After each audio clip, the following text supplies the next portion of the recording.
చక్కని పాటలు పాడి దేవునామాన్ని మహిమపరిచిన సంఘబడులందరికీ నా ప్రత్యేకమైన వందనాలు.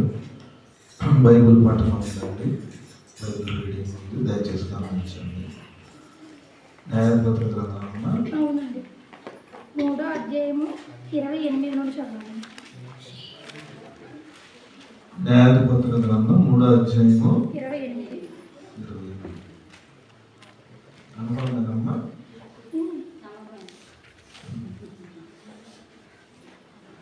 28 నుంచి చదవాలి. పిల్లలు ఎత్తుకోండి.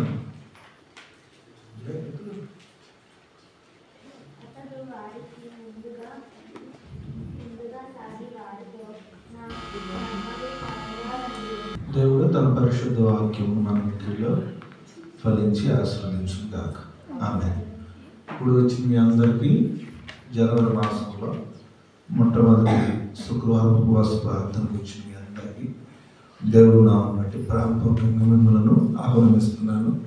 భయంకరించాలి అయినా దేవుని దగ్గర ప్రార్థన చేయాలని ఒక మంచి ఆలోచనతో మీరు దేవాలయానికి వచ్చి ఆ చల్లి పక్కన పెట్టి దేవుని మందిరానికి వచ్చి మీ అందరికీ నా హృదయపూర్వకమైన వందనాలు. దేవుని యొక్క వాక్యంలోకి వెళదాం. దేవుడి దినాన్ని నూతన సంవత్సరంలో ఈ నూతన శుక్రవారంలో దేవుడి వాగ్దానం ద్వారా వాక్యం ద్వారా మనతో మాట్లాడబోతాడో మనం చూద్దాం. పరిశుద్ధ గ్రంథంలో వారు తీయడానికి ప్రయత్నించండి. దేవుని ద్వారా యెషయా గ్రంథము మన నవీన్యాన్ని జాగ్రత్తగా తీసేయండి. యెషయా గ్రంథము 43వ అధ్యాయము దేవుని ద్వారా యెషయా గ్రంథము 43వ అధ్యాయము. ఒకవేళ బైబిల్ అంటే చదవడం రాని వారు జాగ్రత్తగా ఉండడానికి ప్రయత్నించండి. 19వ వచనాన్ని నేను చదువుతున్నాను, జాగ్రత్తగా గమనించండి. ఆ తర్వాత మీరు సహకరిద్దురు. ఇదిగో నేను ఒక నూతన క్రియ చేయుచున్నాను, ఇప్పుడే అది మొలుచును, మీరు దాన్ని ఆలోచింపరా. నేను అరణ్యంలో త్రోవ కలగ చేయుచున్నాను, ఎడారిలో నదులు పారచేయుచున్నాను. ప్రార్థన చేసుకున్నాను. మహాపరిశుద్ధుడా మీకు వందనాలు, మహోన్నతుడా మీకు స్తోత్రాలు. మహాపరిశుద్ధుడా మీకే మీ నామానికి స్తుతులు. ఈ రాత్రి దేవుని యొక్క వాక్యాన్ని మేము ధ్యానిస్తుండగా మాతో మీరు మాట్లాడమని, మీ వాక్యపు వెలుగులోంచి మమ్మల్ని దర్శించమని, మమ్మల్ని మీ చేతులకు అప్పగించుకుంటూ వాక్యాన్ని మీ చేతులకి అప్పగిస్తూ లేఖనాంశంలో వచ్చి మాతో మాట్లాడతారన్న ముందు ఈ ప్రార్థన యేసునామమున అడుగుచున్నాము తండ్రి, ఆమేన్.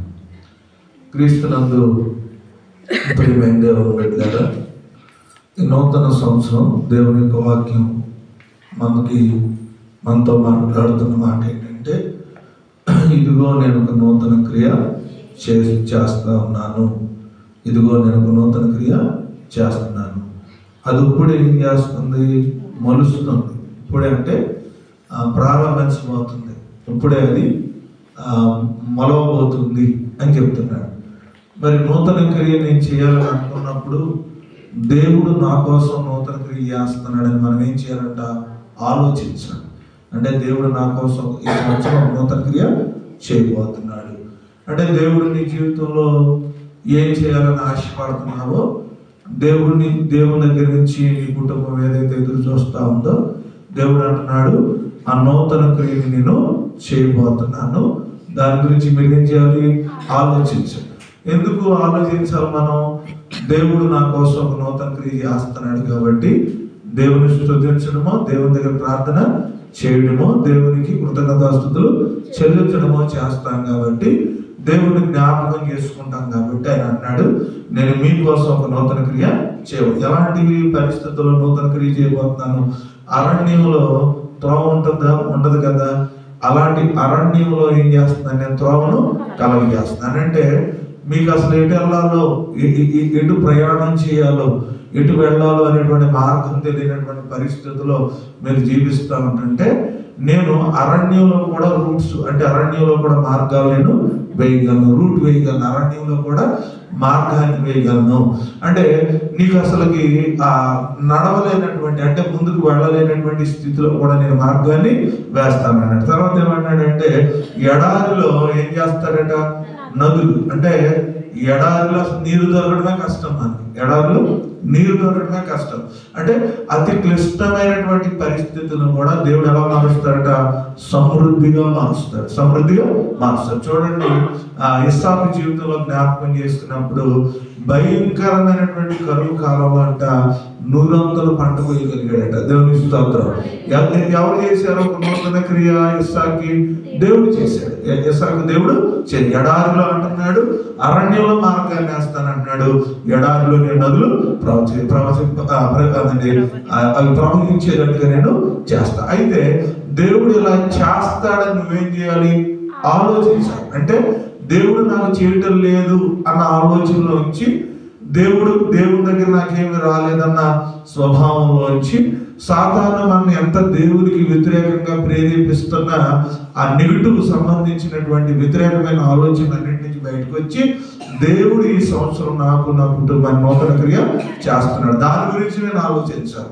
ఏం చేయబోతున్నాడు? ఎడారిలో చేయబోతున్నాడు, నదులు ప్రవహింప చేయబోతున్నాడు, గొప్ప పరిస్థితులు దేవుడు ఈ సంవత్సరం నాకు చేయబోతున్నాడు అని ఆలోచిస్తూ మనము మనలో ఉన్న అసహనం లేదా మనలో ఉన్న అనాలోచన నుంచి బయటకు వచ్చేసి దేవుని మీద దృష్టి ఉంచి దాని గురించి ఏం చేయడం ప్రారంభించాలి? మనం ఆలోచించడం ప్రారంభించాలి. యెషయా గ్రంథంలో 48వ అధ్యాయం, ప్రియమైన దేవుని బిడ్డలారా, 48వ అధ్యాయం 6వ వచనంలో యెషయా గ్రంథం నేను చదువుతాను, జాగ్రత్తగా చూడండి. యెషయా గ్రంథం 48వ అధ్యాయము 6వ వచనాన్ని చూస్తే, నీవు ఆ సంగతి విని ఉన్నావు. ఏ సంగతి విన్నాం మనం? దేవుడు నీకు నూతన క్రియ చేయబోతున్నాడు అన్న సంగతి ఈ రాత్రి ఎవరు విన్నాం? మనం విన్నాం. ఇప్పుడు వాక్యాన్ని అంతకుముందు చదివి ఉండొచ్చు, ఒకవేళ వినుండొచ్చు. వినకపోతే ఈ రాత్రి మరలా మనం విన్నాం. మనందరం కూడా ఏమి చేసాం? విన్నాం. ఏం విన్నాం?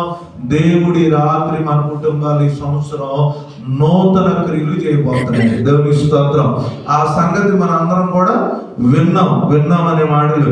ఇదంతా ఆలోచించుము, అది నిజమని మీరు ఒప్పుకొనవలెను కదా. అంటే కొన్నిసార్లు అవిశ్వాసం మన ఏం చేయలేదు, ఒప్పుకోనివ్వదు. అవిశ్వాసము చూడండి దేవుని బిడ్డలారా, ఎంతో సంతోషంతో మనం ముందుకు వెళ్ళాలని ఆలోచిస్తున్నప్పుడు మనల్ని దేవుడి నుంచి దూరం చేద్దామన్న ఆలోచన సాతానికి ఎప్పుడు కూడా ఉంటుంది. దేవుడి నుంచి దూరం చేసేటువంటి పరిస్థితులకు మన ప్రార్థన ఆలకించట్లేదా, దేవుడు మనకి ఎందుకు జవాబు ఇవ్వటం లేదు, ఈ సమస్యలు లేదా ఇబ్బందుల నుంచి, ఇరుకుల నుంచి దేవుడు ఎందుకు మనల్ని బయటికి తీసుకురావడం లేదని ఒక రకమైనటువంటి బలహీనతలోకి మనం తీసుకెళ్ళిపోయే పరిస్థితుల్లోకి వచ్చినప్పుడు మనం ఒప్పుకోలేని స్థితిలోకి వెళ్ళిపోతాం. అందుకే అంటున్నాడు, నువ్వు ఆలోచించు, దేవుడు నీతో మాట్లాడాడు, దీన్ని ఖచ్చితంగా నువ్వేం చేయాలి? ఒప్పుకోవాలి. అంటే అందుకంటే ఆయన నామాన్ని ఒప్పుకోవాలి, ఆయన మాటలు ఒప్పుకోవాలి. ఆయన అంటాడు, నమ్ముట నీ వల్ల అయితే సమస్తము సాధ్యం. అంటే నమ్మగలిగితే, ఒప్పుకోగలిగితే ఏం చేస్తున్నాడు? ఆలోచన నేను చూడండి, నిజమైన ఒప్పుకోవడం కదా. తెలియని మరుగైన కొత్త సంగతులు నేను ఇక మీదట నీకేం చేయబోతున్నాను? తెలియచేయబోతున్నాను. దేవుని స్తోత్రం. ఇంతవరకు తెలియనటువంటి పరిస్థితుల్లో ఏం చేయాలని అర్థం కాకుండా ఏంటి అనేటువంటి పరిస్థితిలో ఉంటే దేవుడు నూతన క్రియ అంటే ఎంతవరకు నువ్వు ఆలోచించని మరొక మార్గాన్ని దేవుడు మనకి ఇవ్వబోతున్నాడట. దేవుని స్తోత్రం. ఎంతవరకు మనం అసలు ఆలోచించండి, అసలు ఎంతవరకు మనకు అదంటే తెలియదు, దాని గురించి మంచి చెడని తెలియని దాన్ని దేవుడు మనకు తెలియజేయబోతున్నాడు. అంటే ఎంత గొప్ప విషయం దేవుని పెట్టారు. నూతన క్రియ చేయబోతున్నాడు. తెలియలేదు మనకి ఏం చేయబోతున్నాడు? తెలియజేస్తున్నాడు. మనం ఒకవేళ పిల్లలు ఎలా స్థిరపడతారు అనుకున్నాం, ఎలా వివాహాలు చేద్దాం అనుకున్నాం, లేదా ఎలా చదివిద్దాం అనుకున్నాం, ఇది మన ఆలోచన. కానీ మనకు తెలియదు ఏం చేయబోతున్నాడు ఈ సంవత్సరం? దేవుడు తెలియజేయబోతున్నాడు. కొత్త మార్గాన్ని దేవుడు తెలియజేయబోతున్నాడు. నూతనమైన మార్గాన్ని దేవుడు మనకు తెలియజేయబోతున్నాడు. యెషయా గ్రంథంలో దేవుని బిడ్డలారా, యెషయా గ్రంథంలో దేవుని బిడ్డలారా 42వ అధ్యాయంలో 9వ వచనంలో, యెషయా గ్రంథం 42వ అధ్యాయం 9వ వచనంలో, మునుపటి సంగతులు సంభవించెను కదా, కొత్త సంగతులు తెలియచేయుచున్నాను, పుట్టక మునిపే వాటిని మీకు తెలుపుచున్నాను. అంటే జగత్తు పునాది వేయబడక ముందు మన గురించి ఒక ఆలోచన ఉంది. అవి పుట్టక ముందే దేవుడు నీకేం చేయబోతున్నాడు? కొత్త సంగతులు తెలియచేయబోతున్నాడు అని చెప్తున్నాడు. కాబట్టి ఈ సంవత్సరం దేవుడు గొప్ప గొప్ప కార్యాలు మన పట్ల చేయబోతున్నాడు, నూతన క్రియలు చేయబోతున్నాడు. వాటి గురించి మనం ఆలోచించాలి. తర్వాత దేవుడు నాకు గొప్ప నూతన క్రియ చేయబోతున్నాడని మనం ఏం చేయాలి? ఒప్పుకోవాలి. దేవుడు ఇప్పుడు చేయలేదు, కానీ మనం ఫిక్స్ అయిపోవాలి, దేవుడు నాకు నూతన క్రియ చేయబోతున్నాడు, ఈ సంవత్సరం నా జీవితంలో కార్యము చేయబోతున్నాడు. నమ్ముతున్నా, ఎందుకంటే దాని గురించి నేను ఆలోచిస్తున్నా. అది పుట్టక ముందే, ఇంకా మనం పొందుకోక ముందే దేవుడు ఏం చేయబోతున్నాడు? మనకు సహాయము చేయబోతున్నాడు అని చాలా స్పష్టంగా తెలియజేస్తున్నాడు.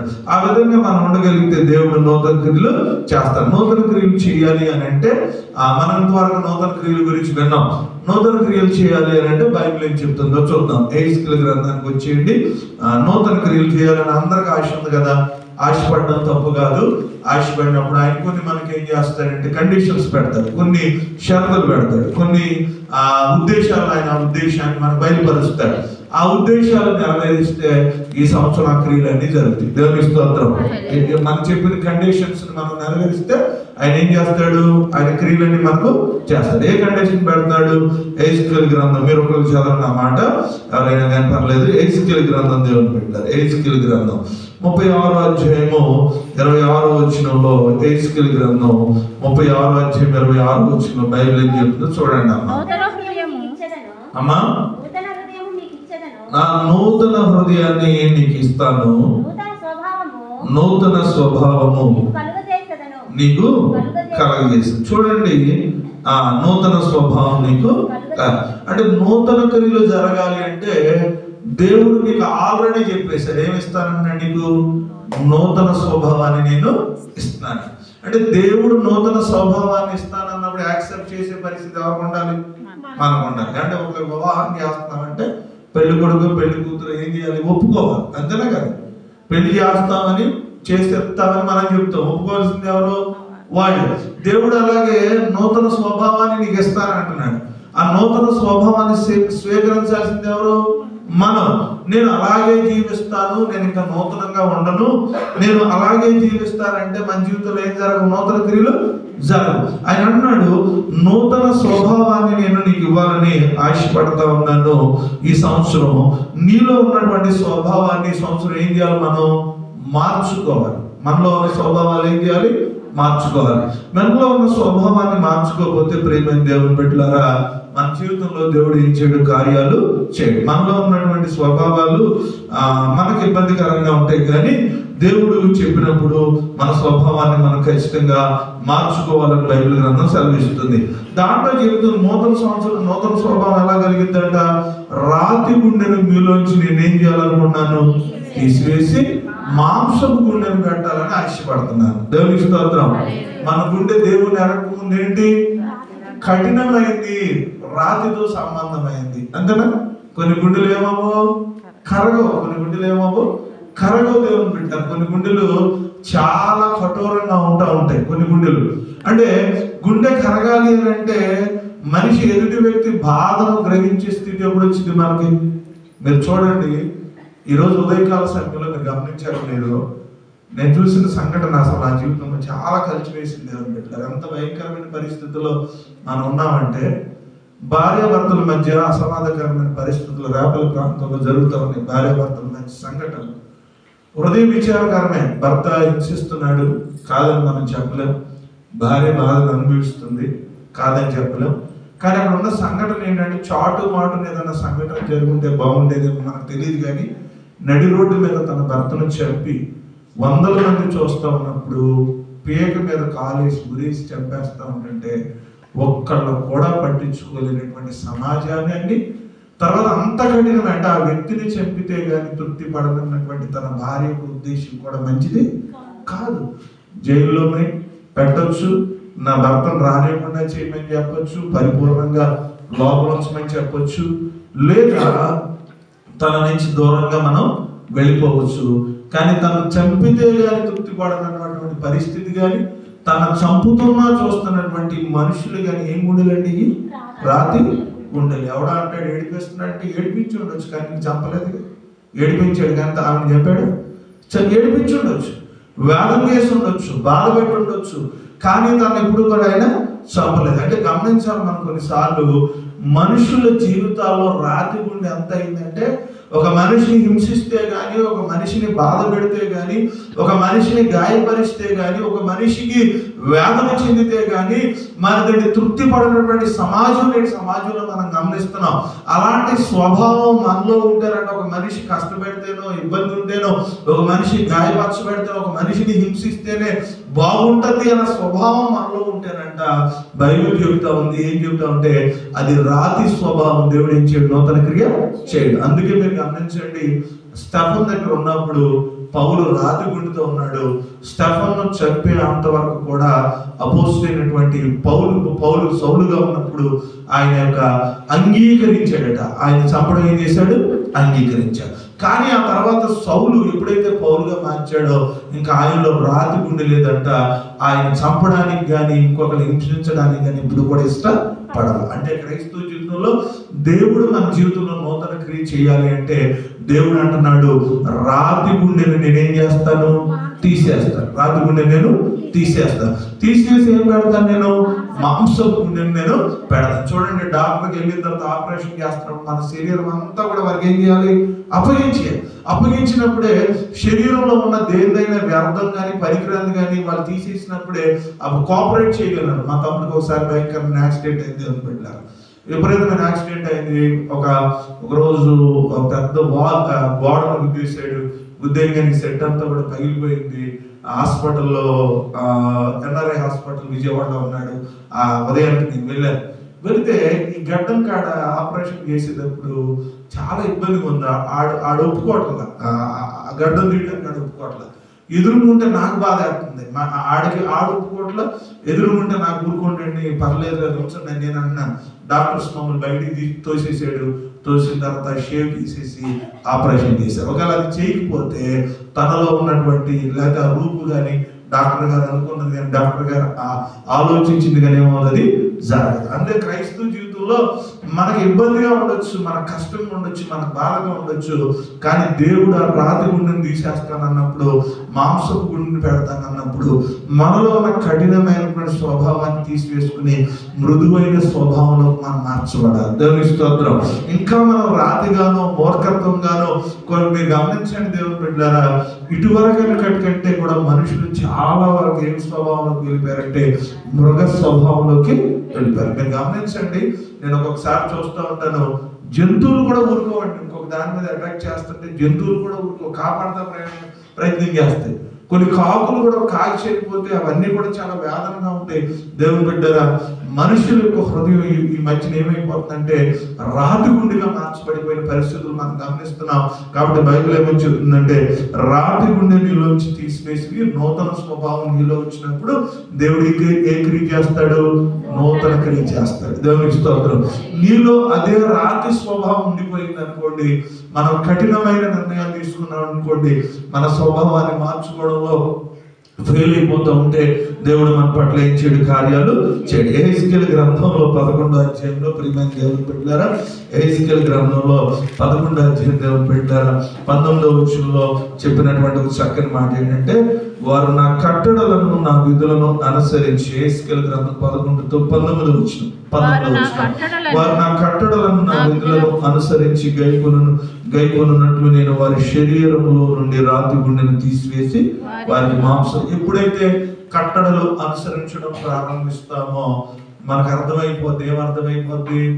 రాతి గుండె నుంచి మనం బయటికి వచ్చేయాలి. దేవునికి స్తోత్రం. దేవుడు ఎక్కడ కూడా యేసుక్రీస్తు అంటాడు, వారి మీద జాలి పడ్డాడు అంటాడు. దేవునికి స్తోత్రం. పాపాత్మురాలను చూసినా, పాపులను చూసినా, రోగులను చూసినా ఎక్కడ ఆయన కఠినంగా మాట్లాడలేదంట. దేవునికి స్తోత్రం. ఆయన అంటాడు, వారిని చూసి ఏం పడ్డాడు? ఆయన జాలి పడ్డాడు, కనికర పడ్డాడు అని రాయబడి. అంటే ఈ రోజు మనలో కఠినమైనటువంటి హృదయం ఉంటే కొన్నిసార్లు ఏం చేయలేము, మనం జాలి పడలేము. విమర్శించడమో లేకపోతే వారి లోపాలు మాట్లాడడం మనం ప్రయత్నం చేస్తాం. కానీ ఎప్పుడైతే మనలో దేవుని యొక్క గుండె మనలోకి వచ్చేస్తుందో, మాంసం గుండె మనలో వచ్చేసిందో, వారిని ఏక మనసు కలగజేసి వారి యందు నూతన ఆత్మను పుట్టిస్తాం. చూడండి 11:51 సంకీర్తన ప్రియమైన దేవుని బిడ్డలారా 10వ వచనంలో 10వ వచనంలో ఒక మాట చదవండి చాలు. దేవా, దేవునికి స్తోత్రం. ఏ హృదయం అంట? శుద్ధ హృదయం. అంటే పాపము గాని దేవునికి. అందుకే చూడండి, ఆయన అంటాడు ఒక మాట, నోట్లోంచి వెళ్ళే అని చెబుతాడు, హృదయంలోంచి బయటికి వచ్చే అని చెప్తాడు. హృదయంలోంచి వచ్చే చాలా ఇబ్బందికరమైనవి, చాలా ఇబ్బందికరమైనవి. హృదయంలో ఉన్నవి చాలా దేవునికి విరుద్ధకరమైనవి అని బైబిల్ మనకి సెలవిస్తూ ఉంది. కాబట్టి కఠినమైన నిర్ణయాలు తీసుకునే పరిస్థితి ఈ సంవత్సరం మనలో ఉండకూడదు. దేవుని స్తోత్రం. మనలో ఏముండాలి? మాంసపు గుండె ఉండాలి. మానవ స్వభావం కలిగినటువంటి గుండె ఉండాలి. బయట వారి గురించి మనం చెబుతాం, వాటికి చెవులుండి వినబడవు, ముగ్గుండి వాసన చూడలేవు, లేకపోతే నోరుండి అవి మాట్లాడలేదు. మనం అలాంటి వారిగా ఉండకూడదు. మనం అలాంటి వారిగా ఉండకూడదు. మనం మాంసపు గుండెలాగా ఉండాలి. అంటే చలించే స్థితి, అర్థం చేసుకునే స్థితి, గమనించే స్థితి, పరిశీలన చేసుకునే స్థితి దేవుడు ఎందుకు ఇచ్చాడంటే ఇంద్రియ నిగ్రహము కలిగే శక్తిని దేవుడు మనకి ఇచ్చాడట. దేవుని స్తోత్రం. మనకేమిచ్చాడు? ఇంద్రియ నిగ్రహం, ఆలోచించే శక్తి ఇచ్చాడు. మనకి ఆలోచించే శక్తి ఇచ్చాడు. మీరు గమనించండి ప్రియమైన దేవుని బిడ్డలారా, వెళ్ళిపోయాడు ఈరోజు. నేను చాలా బాధాకరం, మనకి ప్రవీణ్ ఉండేవాడు, పాపం తీసుకుని బయటికి తీసుకెళ్ళాడు. మంచిదే, బయటికి తీసుకుని వెళ్ళిపోయాడు. ప్రవీణ్ చూసినప్పుడు ఒకసారి నాకు పాపం తెప్పిస్తూ ఉంటాడు. పాపం తెప్పించినప్పుడు వీడికి భోజనం పెట్టకూడదు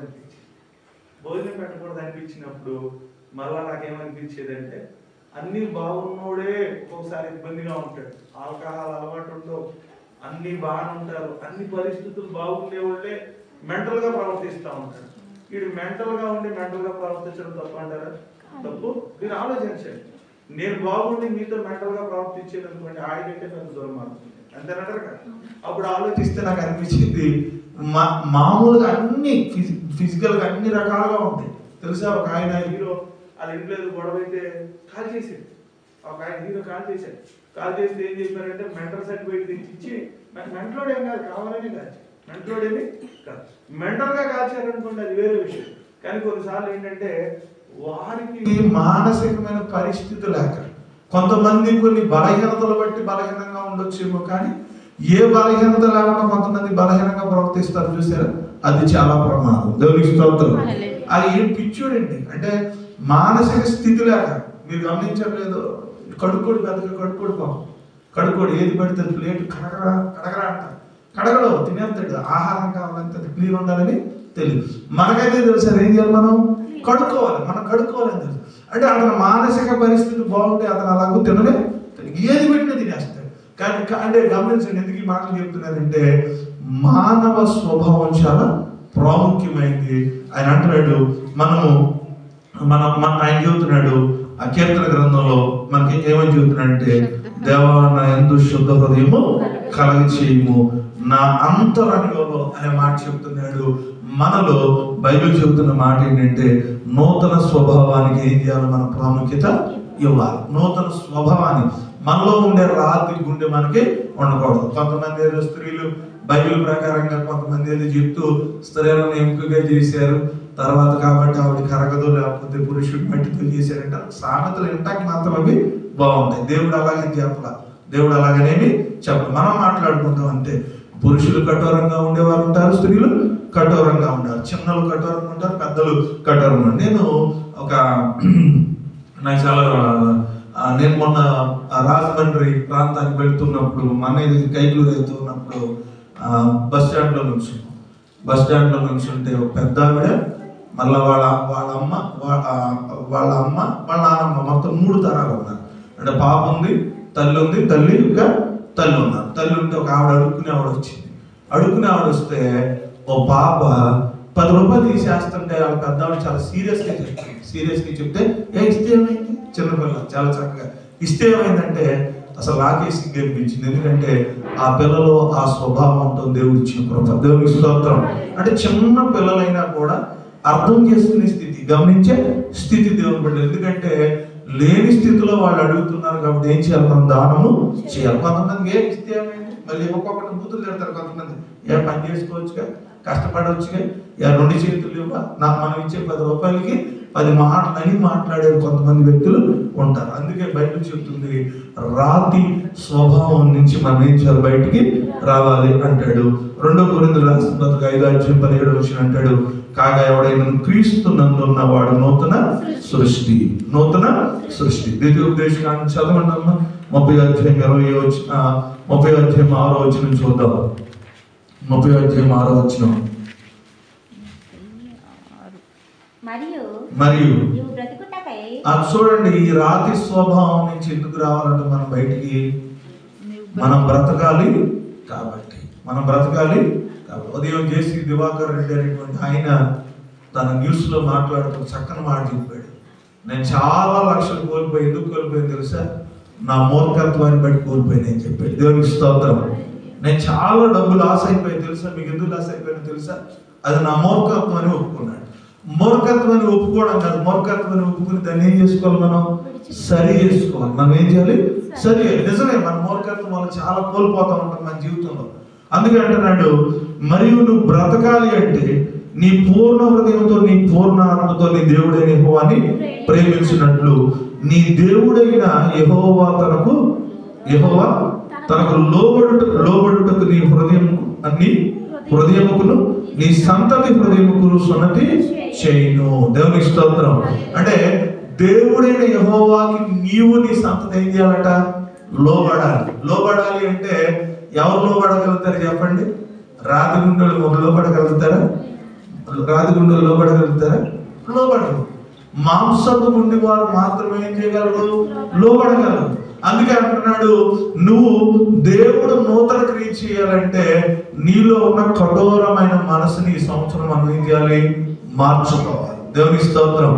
కొంత కఠోరమైన మనసును మనం మార్చలేదు. దేవుడు మనకు మాంసపు గుండెని ఇవ్వాలనుకున్నాడట. ప్రేమ, సమాధానము, కృప, కనికరము, దీర్ఘశాంతము ఇవన్నీ కూడా దేవుడు మనకి ఇవ్వాలని ఆశపడుతున్నాడు. కాబట్టి దేవుడు మనకు నూతన క్రియలు చేయాలంటే, మనం బ్రతకాలంటే నీ పూర్ణ ఆత్మతో, నీ పూర్ణ హృదయంతో నీ దేవుడే నీవు అని ప్రేమించి ఎవరు లోబడాలి? దేవుడికి లోబడాలి. లోబడడం వల్ల మనం ఏం చేస్తాం? బ్రతుకుతాం. చూడండి, గుండె ఆపరేషన్, హార్ట్ స్ట్రోక్ వచ్చిన వాళ్ళందరికీ సర్జరీలకు వెళ్తే మళ్ళీ అవి సక్సెస్ అయితే వాళ్ళు బ్రతుకుతారా? లేదా? బ్రతుకుతారు. అంతేనా కదా? దేవుడి దగ్గర కూడా ఆధ్యాత్మికమైన సర్జరీ చేస్తూ ఉంటాడు. ప్రతి సంవత్సరం కూడా ఆధ్యాత్మికమైన సర్జరీ, ఆపరేషన్ చేస్తూ ఉంటాడు. మనకి ఆపరేషన్ ఏదైతే ఉందో ఆపరేషన్ మనం అంగీకరిస్తే, ఆ ఆపరేషన్కి ఆయన సహకరిస్తే ఆయన మరలా మన బ్రతుకున్నట్లు చేస్తాడు. దేవునికి స్తోత్రం. మరలా మన బ్రతుకున్నట్లు చేస్తాడు. అందుకే అంటున్నాడు, ఆయన అంటున్నాడు. ఎలా అంటున్నాడు? 2వ కొరింథీయులకు రాసిన పత్రిక 3 ప్రియమైన దేవుని బిడ్డలారా, 2వ కొరింథీయులకు రాసిన పత్రిక 3 ప్రియమైన దేవుని బిడ్డలారా, 3వ అధ్యాయము 3వ వచనం, 3వ అధ్యాయం 3వ వచనం.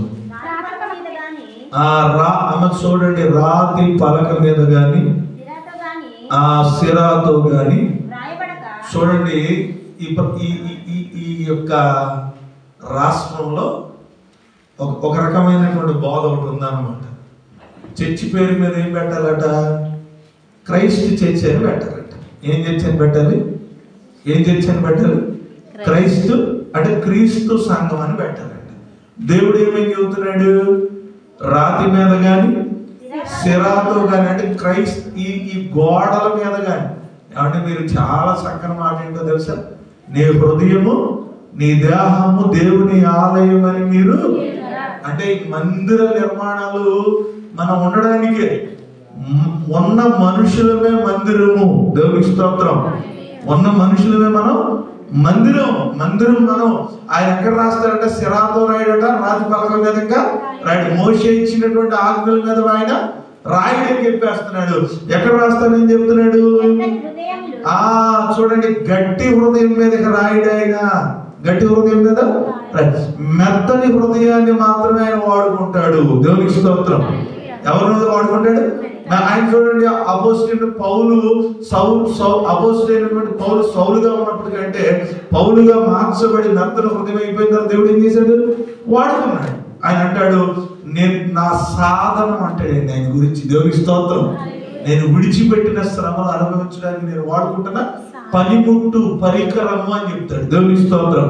అంటే మెత్తని హృదయంలోకి మనం వచ్చేసినప్పుడు దేవుడు మన వాడుకోవడం ఏం చేస్తాడు? ప్రారంభిస్తాడు. కఠినమైనటువంటి హృదయంలో మనం ఉండకూడదు. దేవుని బిడ్డలారా, కొన్నిసార్లు మనుషులు కఠినంగా తీసుకుంటారు, కొన్నిసార్లు కఠినంగా మార్చుకుంటారు, కొన్నిసార్లు కఠినంగా మారిపోతుంటారు. వారి ఆలోచనలు బట్టి, వారి తలంపులను బట్టి. కానీ ఎప్పటికప్పుడు మనం కఠినం అవుతున్నప్పుడు దేవుని వాక్యం అంతా ఏం చేస్తుంది? వాళ్ళు మీతో చెప్తున్నా చాలా సార్లు మా తమ్ముడిని కొన్నిసార్లు వద్దులే కావుతో మాట్లాడతాం ఆగిపోదాం అనిపించింది. మళ్ళీ మొదటి యోహాను రాసిన పత్రిక చదవడం కానీ నాతో ఎక్కడ ఉన్న దేవుడు అన్నా పక్కన ఉన్న తమ్ముడు ఇడిచిపెట్టక తప్పని చెప్పే కొట్టినట్టు వరే మళ్ళీ తమ్ముడు బాగున్నా అని చెప్పేస్తాం.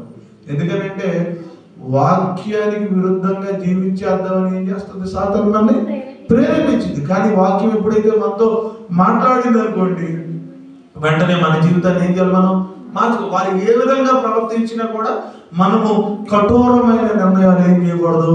తీసుకోకూడదు. దేవునికి స్తోత్రం.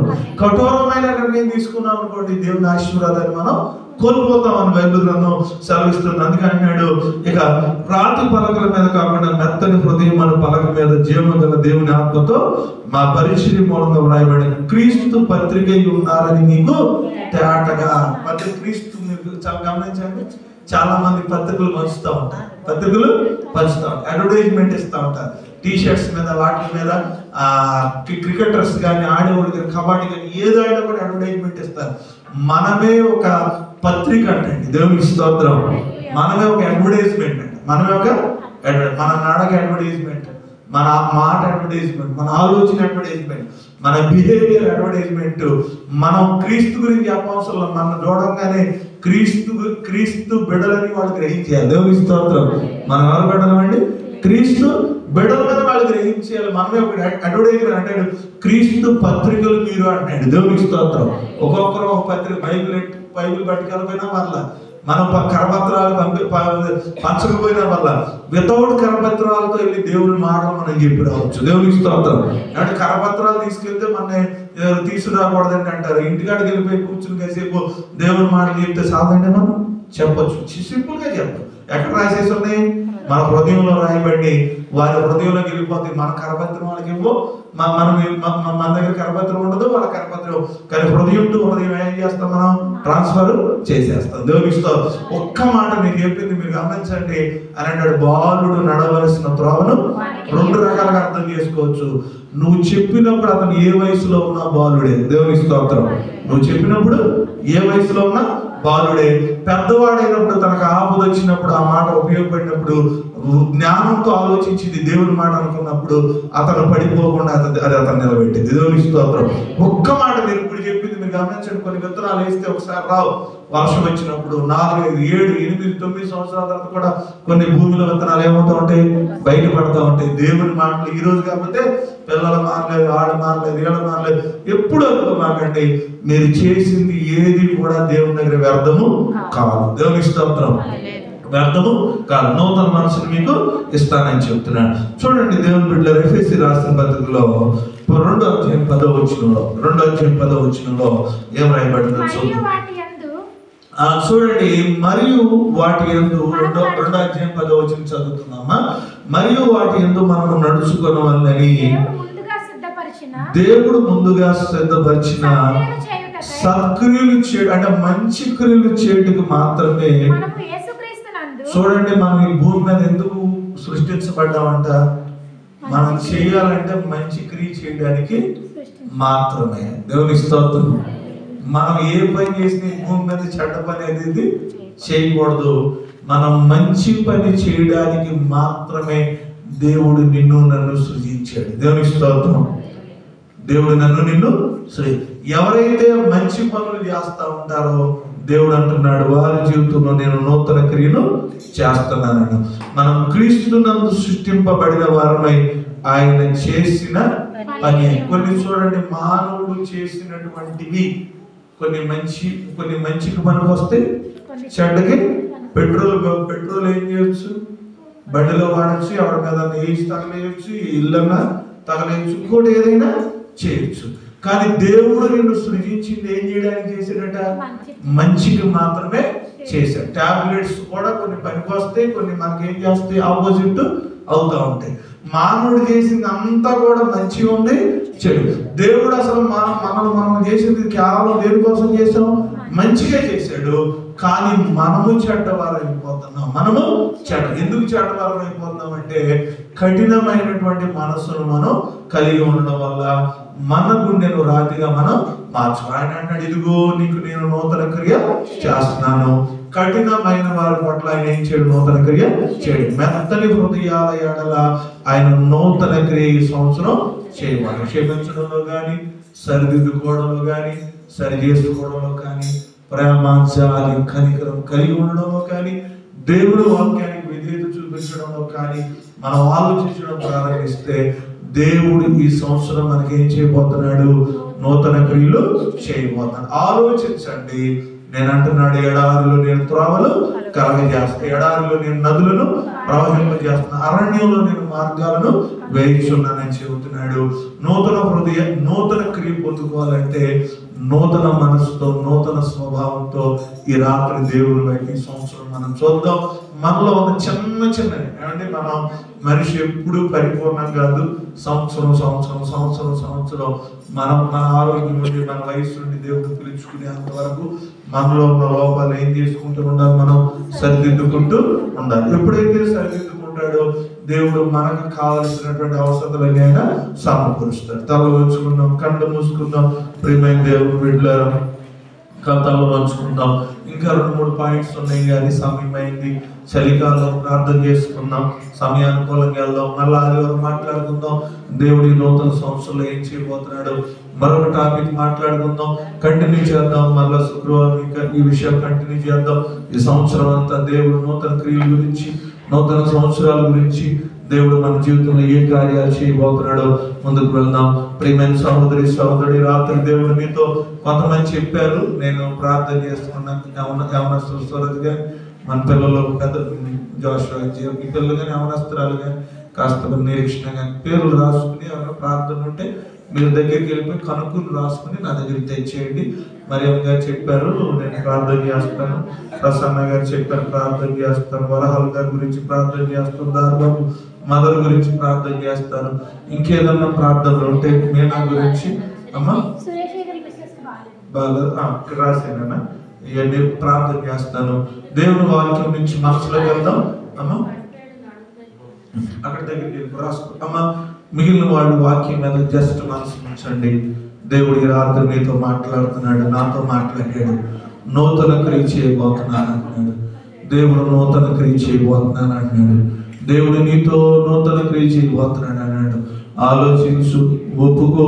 దయచేసి నువ్వు దేవుడు నూతన క్రియ చేయబోతుంటే నాకెందుకు చేస్తాడులే, నన్ను ఎందుకు గుర్తుపెట్టుకున్నాడులే అనే అపోహ అభద్రతా భావంలో నువ్వు వెళ్ళొద్దు. ప్రియమైన సహోదరుడు, దయచేసి దయచేసి దేవుడు నీతో మాట్లాడుతున్నాడు. నూతన క్రియ చేయాలనుకున్నాడు. ఈ లోకం అంతా ఎలా ఉందో తెలుసా? మూర్ఖత్వంతో ఉంది, రాతి గుండెలతో ఉంది, కఠినమైన పరిస్థితుల్లో ఉంది, కఠోరమైన స్వభావంలో ఉంది, ప్రేమ జాలి లేదు. ప్రియమైన నా జీవితంలో ఉదయం చూసిన సంఘటన, ఆ వ్యక్తి హింసించి ఉండొచ్చు, నేను కాదంటలేదు. ఆ వ్యక్తి బాధ పెట్టి ఉండొచ్చు, నేను కాదంటలేదు.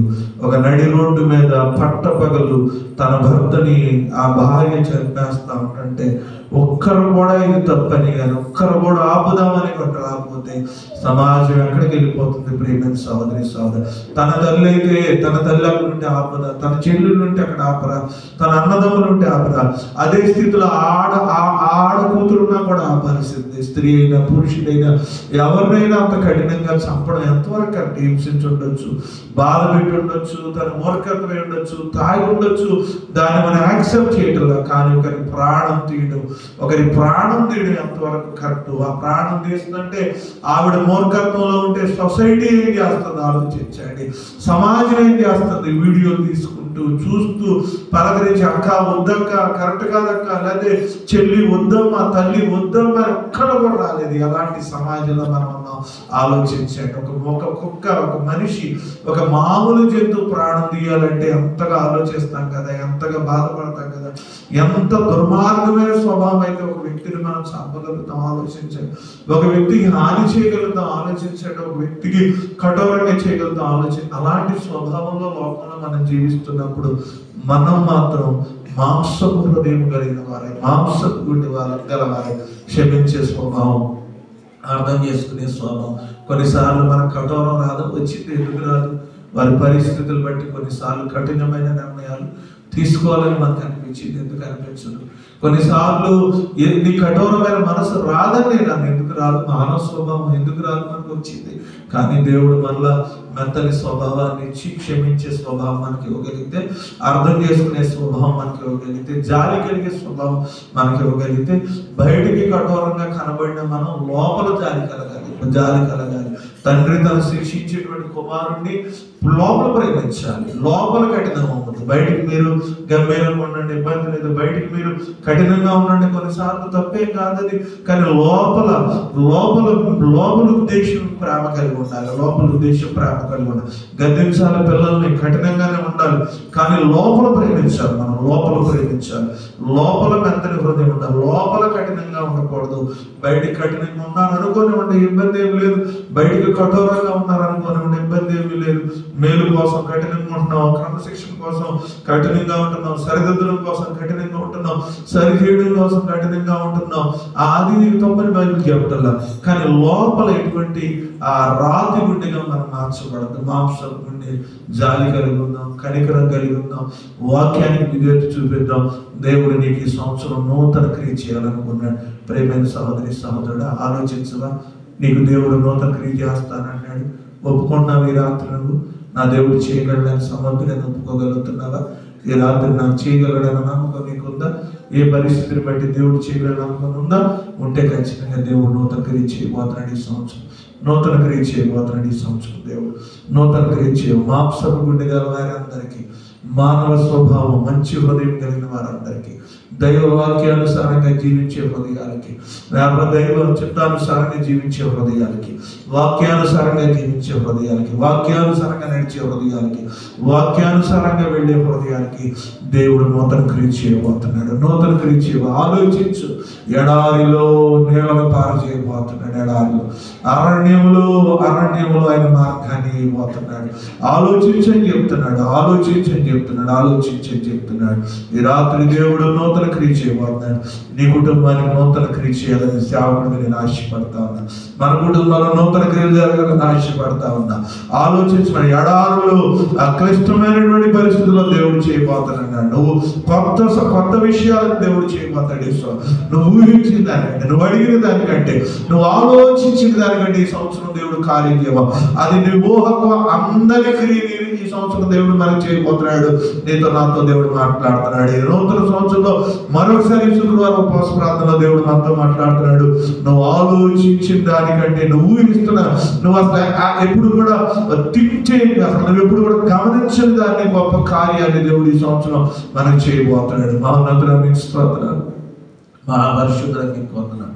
2025 సంవత్సరం మొదటి శుక్రవారంలో మందరితో మీరు మాట్లాడినందుకు స్తోత్రం. ఆలోచించవా అని మా మైండ్ని మరొకసారి జ్ఞాపకం చేయించారు. ఆలోచించే శక్తి చేశారు ప్రభా. ఒప్పుకునే స్థితి చేశారు ప్రభా.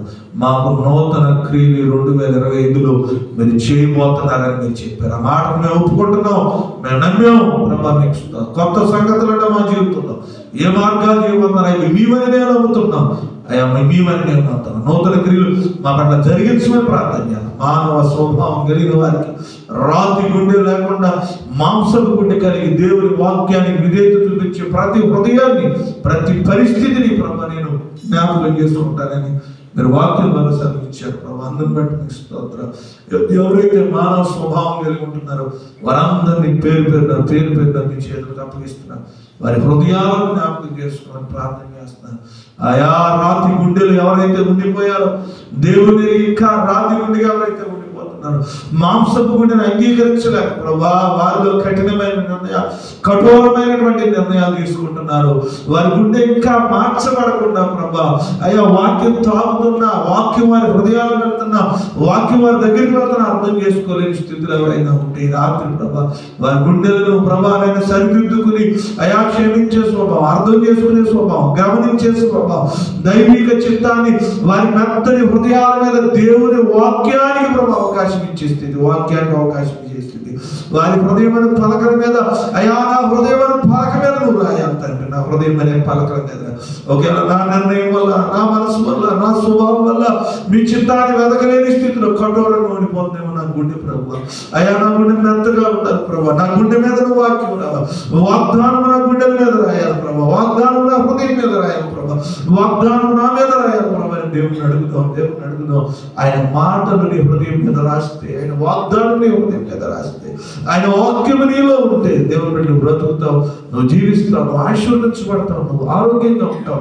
నీ కార్యాలు దేవుడు నూతన క్రియలు చేస్తాడు. నూతన క్రియలు ఆయన చేయడానికి ఇష్టపడుతున్నాడు. మన హృదయంలో దేవునికి ఆజ్ఞానుసారంగా జీవిస్తూ, ప్రేమిస్తూ, హృదయం అంతా దేవుని వాక్యాన్ని చోటిస్తూ దేవుడు చేయబోతున్న నూతన క్రియలు ఈ సంవత్సరం మనం పొందుకుందాం. నూతన క్రియలు మనం పొందుకుందాం. మహోన్నతులకు స్తోత్రం. మహాపరిశుద్ధుడు మీకు వందనాలు. 2025లో ఈ శుక్రవారం నాతో స్పష్టంగా మీరు మాట్లాడినందుకు మీ స్తోత్రం. అగమ్య గోచరంగా ప్రభు భవిష్యత్తు ఏంటని, పరిస్థితులు ఏంటని, తల్లిగా తండ్రిగా ఒక యవనస్తురాలుగా మీ మందిరంలో కూర్చుని నిస్సహాయ స్థితిలో ఉన్నటువంటి వారితో నేను ఉన్నానని మాట్లాడాను. నా కుమారుడా ఈ మాటలు నీకే నువ్వు మాట్లాడు. నా కుమార్తె ఈ మాటలు నీకే ఈ రాత్రి బలపరిచినందుకు మీ స్తోత్రం. ఆలోచించలేని స్థితి, అర్థం చేసుకోలేని తెలుసుకోలేని స్థితి, గమనించలేని స్థితిలో మేము ఉన్నప్పుడు మీ వాక్యం ద్వారా ఆలోచించి నేను నీతో మాట్లాడుతున్నానన్నావు. నీకు నూతన క్రియ చేయబోతున్నాను, అరణ్యంలో నిన్ను నీ మార్గాలు వేయబోతున్నానని చెప్పావు. ఎడారిలో నీటిని తీసుకొచ్చి ప్రవాహం జలంగా నేను మారుస్తానని వాగ్దానం చేసే దేవానికి స్తోత్రాలు అయ్యా. నేను మీరు ఇచ్చినటువంటి వాగ్దానాలు బట్టి మీ నామాన్ని స్తుతించి మహిమపరుస్తున్నాం, ఆలోచిస్తున్నాం, నోటితో మేము ఒప్పుకుంటున్నాం, నమ్ముతున్నాం. మీరు ఈ సంవత్సరం నూతన క్రియలు మా అమ్మబడిలో చేయబోతున్నారు, నూతన క్రియలు మా సంఘానికి చేయబోతారని మేము నమ్ముతున్నాం, నూతన క్రియలు మా కుటుంబాల్లో చేయబోతారని మేము నమ్ముతున్నాం, నూతన క్రియలు మా సంఘానికి మీరు చేయబోతారని మేము విశ్వసిస్తున్నాం. అద్భుతాలు ఈ సంవత్సరం, నూతన క్రియలు ఈ సంవత్సరం మా సంఘానికి మీరు చేయబోతారని ప్రభావం మేము నమ్ముతున్నాం. ఏ కుటుంబం నూతన క్రియ కోసం నేను ఎదురు చూస్తున్నాను, నూతన క్రియ కోసం ఆలోచిస్తున్నాను, నూతన క్రియ కోసం నేను ఎదురు చూస్తున్నాను, నూతన క్రియలు ఈ సంవత్సరం జరిగించమని వేడుకుంటున్నాం ప్రభా. నీ చేతులుగా అప్పగిస్తున్నాం, ప్రత్యేకించి మీ పాసందులో ప్రభు వేడుకుంటున్నాం, విజ్ఞాపం చేస్తా ఉన్నాం ప్రభా. మీ చేతులుగా అప్పగిస్తున్నాం. నేను మరియమ్మ గారి జ్ఞాపకం చేసుకోండి, పరిపూర్ణమైనటువంటి ఆరోగ్యం మరియమ్మ గారికి దయచేయండి ప్రభా. స్తోత్రం అయా. మరియమ్మ గారికి ఉన్న ప్రతి బలహీనత తీసివేయండి ప్రభా, రక్షించబడాలి. పిల్లలు ఈ సంవత్సరం దేవాలయం రావడానికి కృప చూపించావు. అశోక్ని, అనుషని వారు మార్చబడాలని, మందిరానికి రావాలని ప్రభా, స్థిరపరచబడాలి. అయినా తండ్రి, నేను యజమానుడు కోల్పోయి మరియమ్మ గారు ప్రభా, నేను తండ్రి కూడా సరైన సహకారం అందించలేని పరిస్థితి, పిల్లలు ఉన్నారు, వ్యాధులు చెందిన కుటుంబాన్ని జ్ఞాపకం చేసుకుని బలపరచుకుని ప్రార్థన చేస్తాను అయ్యా. ప్రత్యేకించి బుజ్జి గారిని బట్టి ప్రార్థన చేస్తున్నాను ప్రభా. బాబు గారు ఆపరేషన్ విషయంలో సహాయం చేసినందుకు స్తోత్రం. పరిపూర్ణమైన ఆరోగ్యం దయచేయండి ప్రభు, ఎలాంటి బలహీనత లేకుండా ప్రభావాన్ని బలపరచమని ప్రార్థన చేస్తున్నాను. నేను ఆరోగ్యాన్ని, నేను శక్తిని, బలమును దయచేయనున్నాను. డాక్టర్స్ కానీ వారు కానీ ఏ ఆలోచన ప్రభు వెళ్ళారు, నేను డాక్టర్స్ ఏదైతే సక్సెస్ చేసి ప్రభావ మీ కృప చూపించి ప్రభావ, నేను మళ్ళా ప్రభు ఎలాంటి ఇబ్బంది లేకుండా భవిష్యత్తులో వారిని జ్ఞాపకం చేసుకుని ప్రార్థన చేయాలి. వెళ్ళిన ప్రయాణంలో నేను చిన్న బుజ్జి గారు, పెద్ద బుజ్జి గారు క్షేమంగా రావడానికి సహాయం చేయండి, డిశ్చార్జ్ అయిపోవడానికి కృప చూపించండి. వాళ్ళ డ్యూటీలో వారు జాయిన్ అవ్వడానికి ప్రభావ వారి బాబు గారిని బలపరచమని ప్రార్థన చేస్తాను. సిస్టర్ని ప్రభు వారికి ఇచ్చిన పాపను కూడా ఎక్కడ ఎటువంటి ఇబ్బంది లేకుండా సహాయం చేసి పరిపూర్ణమైన ఆరోగ్యాలతో నేను ఆ బిడ్డని నింపి వాడుతున్న టాబ్లెట్స్, మెడిసిన్స్ అన్ని కూడా తీసుకుంటున్న ఆహారం, శక్తిని, ఆరోగ్యం నా బిడ్డకు దయచేయమని ప్రభు ప్రార్థన చేస్తాను. గొప్ప ఆరోగ్యంతో బిడ్డ నిలబెట్టమని ప్రభు బలపరచమని ప్రార్థన జ్ఞాపకం చేస్తాను ప్రభు. బాబు యొక్క తల్లి బలహీనందు ప్రభు సంపూర్ణమైన ఆరోగ్యం దయచేయి. శరీర బలహీనత ఎంత వ్యాధి చెందుతుంది, జ్వరంతో బాధపడుతుంది, ఆవిడ కూడా ప్రతి బలహీనతను యేసు నామములో విడుదల దయచేయమని ప్రార్థన విజ్ఞాపన చేస్తా ఉన్నాను నీ చేతులు. అయా వరహాల గారి గురించి ప్రార్థన చేస్తున్నా అయా. డిశ్చార్జ్ చేశారు ప్రభు, నీకు స్తోత్రం. ఇంకా కామెర్లు ఉన్నాయి, కడుపు కాస్త ఊపుతున్నట్టు, బలహీనపరచబడినట్టు ప్రభు వింటున్నాం. పరిపూర్ణమైన ఆరోగ్యం చేయాల్సిన ట్రీట్మెంట్ అంతా చేశారు ప్రభు. తిరుగుతున్న ఆహారాన్ని బట్టి ప్లేట్లెట్స్ అభివృద్ధి చెందడంలో నేను కనుకున్న కామెర్లను విడుదల చేయడం సహాయం, పరిపూర్ణమైన ఆరోగ్యం బిడ్డకు దయచేసి ప్రార్థన విజ్ఞాపన చేస్తూ ఉన్నా. ప్రత్యేకించి ప్రభు నేను కుమార్తె సుస్థ గురించి ప్రార్థన చేస్తాను. స్టమక్ పెయిన్తో ప్రభు, మరి నైనా ఆహార విషయంలో కానీ, నైనా గ్యాస్ట్రిక్ కానీ, మరి ఏదైనా బిడ్డ స్టమక్ ప్రభు అప్సెట్ అయ్యి ఉంటే, బలహీనపరచబడి ఉంటే, ఆ పెయిన్ దేని నిమిత్తం వస్తుందో దాని నుంచి విడుదల దయచేయమని ప్రార్థన విజ్ఞాపన చేస్తూ ఉన్నాను ప్రభు. నీతిని మీ చేతులుగా అప్పగిస్తున్నాను. పడిపోయాడు నడుముతో ప్రభు, బలహీనపరచబడింది, బెడికింది ప్రభు, ఆరోగ్యం దయచేయి. నా బిడ్డ ఒకసారి నైనా ఒకసారి క్రికెట్ లో దెబ్బలు అవుతుంది, మరొకసారి టీవీ పడిన సందర్భాలు ఉన్నాయి. మళ్ళా ఈ నూతన సంవత్సరంలో బలహీనపరచబడ్డాడు ప్రభా. నేను ఆ బిడ్డను కాచి ఎప్పటికప్పుడు సంరక్షిస్తున్నాను ప్రభా. ఆ బిడ్డలో ఉన్న ప్రతి బలహీనత తీసివేసి ఆరోగ్యం ప్రసాదించి, నడువుని గురించి విడుదల దయచేసి, ఎక్కడ బలహీనపరచబడితే అక్కడ బలపరచమని ప్రార్థన. ఇశ్రాయేల్ గారి తల్లి గారు ప్రభా బలహీనం ఉన్నారు ప్రభా. ఆ బిడ్డ ప్రభా చేయనైనా కట్టు వేయించడానికి వెళ్ళారు ప్రభా. కట్టు వృద్ధాప్యంలో బలపరచబడ్డానికి సహాయం చేయమని, శక్తి రావడానికి సహాయం చేయి. ఆ యొక్క ప్రభా నుంచి అంటకట్టబడ్డానికి కృప చూపించమని ప్రార్థన విజ్ఞాపన చేస్తున్నాయా. జ్యోతి బాబు గారు ప్రభా హాస్పిటల్లో పనిచేసారు ప్రభు, నందు నిద్రించారు. ఆ కుటుంబాన్ని ఆదరించండి ప్రభా. ఆ కుటుంబాన్ని బలపరచండి. క్యారల్స్ లో మమ్మల్ని అంతగానో ప్రేమించి ఆహ్వానించారు ప్రభా. ఆ కుటుంబం కోల్పోవడం ఎంతో వేదన, బాధ. ఆ కుటుంబం కుటుంబంలో జ్ఞాపకం చేసుకోండి. మీ నా పరిస్థితి బాగోట్లేదు, కొన్నిసార్లు అనారోగ్యం ఉంటుంది, పరిపూర్ణమైన ఆరోగ్యం తెచ్చండి, బలపరచండి, ప్రభు చూపించండి. దానికున్న ప్రతి బలహీన నుంచి విడుదల తెచ్చండి. కుటుంబంలో వారి తండ్రి గారు జ్ఞాపకం చేసుకోండి, వారి చెల్లి కుటుంబ భవిష్యత్తు పరిస్థితులు అయినా దుర్గ విషయంలో మీరు కార్యాన్ని జరిగించమని ప్రార్థన కిరణ్ ప్రభావ మీ చేతులకు అప్పగిస్తాం. ఆయన చక్కగా నూతన సంవత్సరం పరిచయం చేయడానికి వచ్చాడు. తల్లిగా ఎంతో వేదన చెందుతుంది ఆ బిడ్డ. ఈ సంవత్సరం అయినా మరి ఈ బిడ్డ ఆదివారం జాయిన్ అవుతాను అన్నయ్య అని చెప్తున్నాడు. ఆ బిడ్డ వెలుగునైనా జాయిన్ అవ్వడానికి సహాయం చేయండి. ఆ ఉద్యోగాన్ని నిలబెట్టండి, స్థిరపరచండి. తనలో నూతన స్వభావాన్ని మీరు ఇచ్చారని మేము నమ్ముతున్నాం. నూతన కార్యాలు బిడ్డల పట్ల, అవనస్తుల పట్ల, అందరి పట్ల మీరు చేయబోతున్నారని మేము నమ్ముతున్నాం. వారిలో ఉన్న చిన్న చిన్న ప్రభ మొండితనం, మూర్ఖత్వం, తెలియని బలహీనతలు, యవన వయసులో తెలిసి తెలియని నిర్ణయాలు ఎవరైనా కూడా ప్రభావ తెలిసి తెలియని పిల్లలు అయ్యా వారి కోసం మేము ప్రార్థన చేస్తున్నాం. సాతానుకు పడామల నుంచి, సాతాను యొక్క కబంధ హస్తాల నుంచి, బలహీనత నుంచి విడుదల చేసి ఆ కుటుంబాలను బలపరచమని ప్రార్థన చేస్తున్నాను అయ్యా. అదేవిధంగా ప్రవళిక గురించి ప్రార్థన చేస్తున్నాం. స్వస్థత, ఆరోగ్యం, శక్తి, బలము దయచేయమని ప్రార్థన విజ్ఞాపన చేస్తున్నాను అయ్యా. జలుబుల వల్ల అయ్యా నైనా ఈ భయంకరమైన చలి వల్ల వృద్ధులు, పెద్దలు, మోకాళ్ళ నొప్పులు, మూలుగు నొప్పులు ప్రభా, అయా నడుము నొప్పులు, గ్యాస్ట్రిక్, జోసఫ్ నేను తిన్నాను భయంకరమైన వాంతులు అయా జోసఫ్ కుమారి గారి యొక్క కుమారుడిని జ్ఞాపకం చేసుకోండి, బలపరచండి, సహాయం చేయమని ప్రార్థన విజ్ఞాపన చేస్తున్నాను. అదేవిధంగా అయా కుమారి గారి కుమారుడు మనోజ్ గురించి ప్రార్థన చేస్తున్నాను. ఎస్టీకి సంబంధించిన దానిలో అయా దేవుడు ప్రయోజనకరంగా ఉండడానికి ఆ బిడ్డను నేను నాయకుడిగా ఏర్పాటు చేసుకున్నందుకు మీ స్తోత్రాలు. మంచిగా ప్రభా మరి నేను ఎస్టీకి సంబంధించినటువంటి హక్కులు లేదా అవసరాలు లేదా ప్రయోజనాల నిమిత్తమే న్యాయబద్ధంగా రాబోతున్న దినాల్లో ఆ బిడ్డ దగ్గరికి వచ్చినప్పుడు లేదా బిడ్డ ముందుకు వెళ్తున్నప్పుడు మంచి సలహాలు సూచనలు ఇచ్చి ఆ బిడ్డ నిలబడడం అనేక మందికి ప్రయోజనకరంగా ఉండడానికి సహాయం చేయమని ఆ బిడ్డ నిలబెట్టినందుకు మీ స్తోత్రాలు, వందనాలు తెలియజేయాలి. గర్భఫలాలు, వివాహాలు, ఉద్యోగాలు, ఆర్థిక సమస్యలు, అనారోగ్యాలు, అవసరాలు అన్నిటి గురించి ప్రార్థన చేస్తాం. 13, 14, 15, 16 తారీఖులో ఆత్మీయ తండ్రి గారు మీటింగ్స్ ఏర్పాటు చేశారు. ప్రభా సహాయం చేయండి. భారభరితమైన మీటింగ్స్ ప్రభా తండ్రి గారు వృద్ధాప్యంలో వచ్చారు.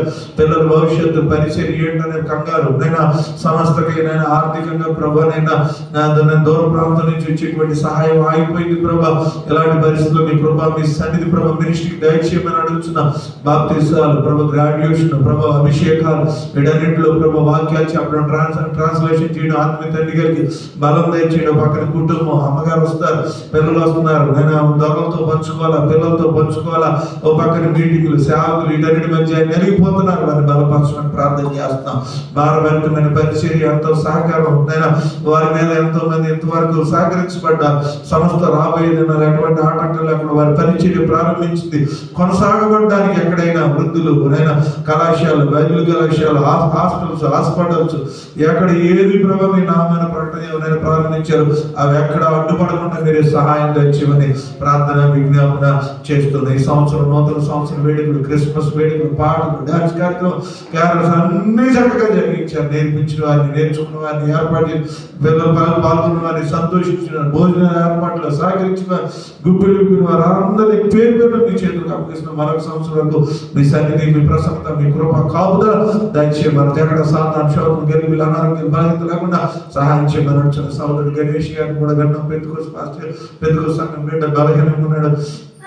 రాత్రి మరి హాస్పిటల్కి వెళ్ళారు, మరి బలహీనంగా ఉన్నారు, నాకైతే పూర్తిగా తెలియదు. కానీ గణేష్ గారికి పరిపూర్ణమైన ఆరోగ్యం దయచేయమని ప్రార్థన విజ్ఞాపన చేస్తూ ఉన్నాను. మీ చేతులకు అప్పగిస్తూ ఉన్నాను. సంఘాన్ని అంతా పేరు పేరుగా మీ చేతులకు అప్పగిస్తున్నాను. జ్ఞాపకం చేసుకోమని ప్రార్థన చేస్తున్నాం. నేను మా ఆత్మీయ తండ్రి గారిని, హాస్పిటల్ బిడ్డని, వాటిని కానీ విలేజ్ పాస్టర్ గారు కూడా మీరు జ్ఞాపకం చేసి మరొక సంవత్సరం వారి దయా కిరీటాన్ని మీరు ఇచ్చినందుకు స్తోత్రాలు తెలియజేస్తున్నాం. రాజమండ్రిలో ఉన్న మళ్ళీ క్షేమకరంగా మా దగ్గరికి వచ్చే ప్రయాణాల్లో రాబోతున్న దినం వరకు మీ కొరకు కాపుదల దయచేయమని ప్రార్థన చేస్తున్నాం. హాస్టల్ బిడ్డల్ని నేను వాటిని కానీ నన్ను, నా కుటుంబాన్ని ప్రభు పెంతెకోస్తు పాస్టర్ గారి పాప విషయంలో మీరు చేసిన గొప్ప మేలు, వివాహాలు బట్టి మీకు స్తోత్రం. నానాజీ అన్న గారి కుటుంబాన్ని, వారి పరిచర్య, వారి పిల్లల భవిష్యత్తు, వారి ఉద్యోగాలు, వారి వివాహాలు కూడా తోడుకుంటున్నారు. వసంతరాజు గారు అయానైనా వారి యొక్క చెల్లెల విషయంలో ఎంతో గాయపరచబడ్డారు. ఆ కుటుంబాన్ని ధైర్యపరచండి, శ్యామని కుటుంబాన్ని జ్ఞాపకం చేసుకున్నాను. ఒంటరిగా నేను కుటుంబం, వారి పరిస్థితులు సహాయం చేయండి, బలపరచని ప్రార్థన చేస్తాను.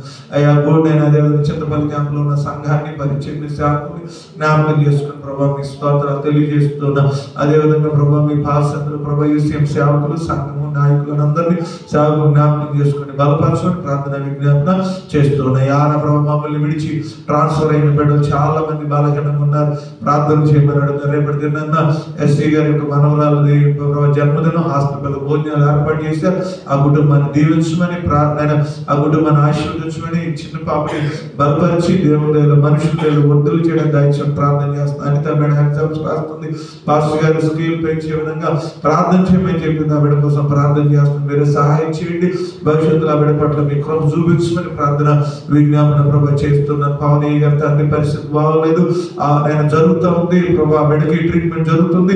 ఆరోగ్యం దయచేయమని ప్రభావ. నోటితో ఆహారం తీసుకుని కృపను అనుగ్రహించమని ప్రార్థన చేస్తున్నాను. రాజమణి గారు బలహీనంగా ఉన్నారు. పాస్టర్ గారు ప్రార్థన చేయమని అడిగింది. ఆ బిడ్డను బలపరచుమని ప్రార్థన చేస్తున్నాను. ఎస్సీ గారు కానీ, జోసఫ్ సార్ కానీ ప్రభావ, మమ్మల్ని నడిచిన డి గారు కానీ, ఎవరైనా నవీన్ గారు కానీ, నేను నితిన్ గారి కుటుంబం కానీ, శ్రీనివాస్ గారి కుటుంబం కానీ ప్రభా, అయ్యా పేర్లు మర్చిపోయిన ట్రాన్స్ఫర్ అయ్యా ప్రాంతాలకు మమ్మల్ని విడిచిపోయిన ప్రతి కుటుంబాన్ని పేరు పేరు మీ చేతులు అప్పగిస్తాను. జ్ఞాపకం చేసుకొని ఈ గారు కానీ ప్రభా, మల్లికార్జున్ గారు కానీ అందరినీ పేరు మీ చేతులకు అప్పగిస్తాను. జ్ఞాపకం చేసుకొని ప్రార్థన చేస్తాం.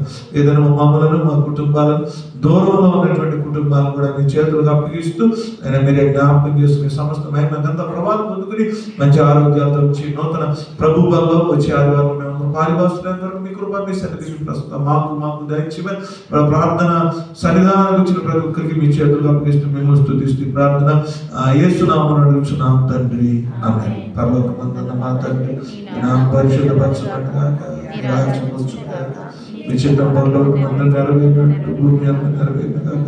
మాకు కావలసిన ఆహారం మాకు దయచేయము. అపరాధం చేసిన క్షమించిన ప్రకారం మా బ్రదర్ క్షమించు. మమ్మల్ని శోధనలుగా కీర్తించి తప్పించండి. అలాగే రాజ్యము, శక్తి, మహిమ నిరంతరం మీరు ఉన్నారు తండ్రి. ఆమేన్.